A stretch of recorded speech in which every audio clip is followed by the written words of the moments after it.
కాలభైరవ గారి కాంబినేషన్లో మరోసారి సయ్యారే అంటూ ఒక సూపర్ డూపర్ హిట్ సాంగ్ని మోగ్లీకి అందించినటువంటి బోస్ గారు హార్టీ వెల్కమ్. అందరికీ నమస్కారం. ముందుగా పెద్దలు విశ్వప్రసాద్ గారికి నమస్కారం, రాణా గారికి, రవికిరణ్ గారికి, బండి సంజయ్ గారికి. మిమ్మల్ని రీల్స్లో ఎక్కువ చూస్తుంటాను. అట్లాగే రోషన్, సాక్షి ఇద్దరికి మనస్ఫూర్తిగా నా అభినందనలు, శుభాకాంక్షలు. హర్ష గారికి, దర్శకులు శశి గారికి, అట్లాగే మారుతి గారికి. నేను 30 ఏళ్ల క్రితం ఒక పాట రాశాను బొంబాయి ప్రియుడి సినిమాలో. ఘంటసాల ఉండేవాడు ఇంటి ముందరే అని రాశాను.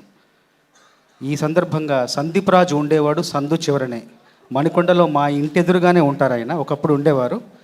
చాలా చాలా చాలా అత్యంత ప్రతిభావంతుడు, సున్నితమైన హృదయం కల దృఢమైన భావుకుడు ఆయన. చాలా చాలా కథ కానీ, కథాంశం కానీ, సన్నివేశాలు కానీ ఎంతో గొప్పగా చెప్తారు. ఇందులో ఒక పాటను సృష్టించిన సందర్భం నా మనసుని చాలా ఆకట్టుకుంది. ఈ పాట రాసింది మారేడుమిల్లిలో. మారేడుమిల్లి నాకు జీవితాంతం గుర్తుంటుంది. ఎందుకంటే ఈ పాట పుట్టిన చోటుగా మారేడుమిల్లి నేను మర్చిపోలేను. అంత మంచి పాట సృష్టించే అవకాశం ఇచ్చిన సందీప్ గారికి, కాలభైరవకు మనస్ఫూర్తిగా ధన్యవాదాలు. ఇలాంటి వేదికల మీదకి రావాలంటే ధైర్యం ఇచ్చే 4 మాటలు అవసరం ఉంటాయి. ఆ 4 మాటలు ఈ పాటలో రాశాను.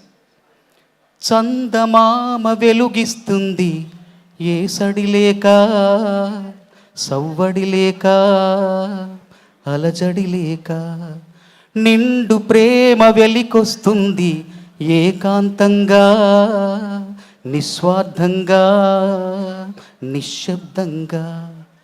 పువ్వుల్లోనా ధ్వని ఉంటుందా, రంగుల్లోనా ధ్వని ఉంటుందా, శ్వాసల్లోనా ధ్వని ఉంటుందా, ప్రాణంలోనా ధ్వని ఉంటుందా, ప్రేమల్లోనా.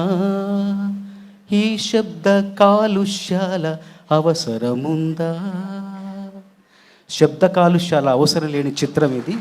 కాకపోతే ఈ సినిమా తాలూకు నిశ్శబ్ద విజయ శబ్దం మాత్రం చాలా భారీగా, ఘనంగా వినిపించబోతుందన్న ఒక నమ్మకంతో, విశ్వాసంతో ఈ చిత్రంలో పాట రాసే అవకాశం ఇచ్చిన సందీప్ గారికి, అట్లాగే కాలభైరవకి మనస్ఫూర్తిగా ధన్యవాదాలు తెలియజేసుకుంటూ, విశ్వప్రసాద్ గారు కూడా మనస్ఫూర్తిగా ధన్యవాదాలు.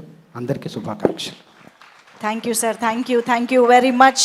నిజంగా ఇంత